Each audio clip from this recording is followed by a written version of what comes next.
ఈ రోజు సాయంత్రం కల్కట్టా ఈడెన్ గార్డెన్ లో జరగబోయే కలకత్తా వర్సెస్ హైదరాబాద్ మ్యాచ్ లో ఎవరు గెలుస్తారు అనుకుంటున్నారు? ఈ రోజు రెండు టఫ్ టీమ్సే.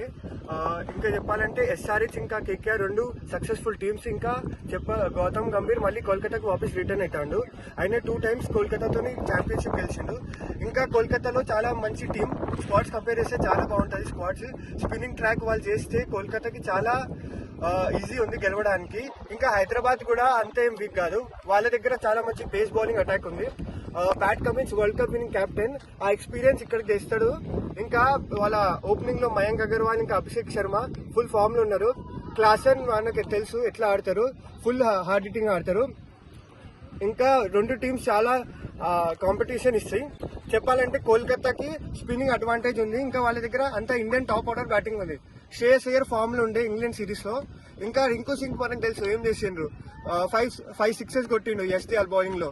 చాలా టఫ్ టీమ్స్, చెప్పలేం. చాలా ఎక్సైటెడ్ ఉన్నాం మ్యాచ్ చూడడానికి. సో నిన్నటి సిఎస్కే వర్సెస్ ఆర్సీబీ, దీనిపై మీరు ఏమంటారు? సిఎస్కే గెలిచింది కదా. అవును, అయితే సిఎస్కే ఏంటంటే ఎక్స్పీరియన్స్ చాలా ఉంది. అయితే ఎప్పుడైనా తెలుసు ఎక్స్పీరియన్స్ తోనే మనం ఏదైనా చేయొచ్చు. ఎక్స్పీరియన్స్ ఉంటేనే వాళ్ళకి తెలుసు ఏ సిచ్యువేషన్ లో ఎట్లా ఆడాలి. ఆర్సీబీ ఏమైందంటే వాళ్ళు టెన్స్ అయినరు. వాళ్ళ దగ్గర అంతా ఫారెన్ ప్లేయర్స్ అయినారు. అంటే ఫారెన్ ప్లేయర్స్ మీద వాళ్ళు డిపెండ్ కావద్దు. మన ఇండియన్ ప్లేయర్స్ మంచిగా ఉంటే, మన ఇండియన్ కోర్ మంచిగా ఉంటే టీం ఎప్పుడైనా మంచిగా చేస్తుంది. ఇంకా ధోని ఎంత ఎక్స్పీరియన్స్ అంటే మనకు తెలుసు, world cup winning captain. Dhoni వల్లనే సిఎస్కే 5 times ఛాంపియన్షిప్ గెలిచింది. ఆర్సీబీ కొంచెం బౌలింగ్ ఇంకా బెటర్ తీసుకుంటే గెలిచేది.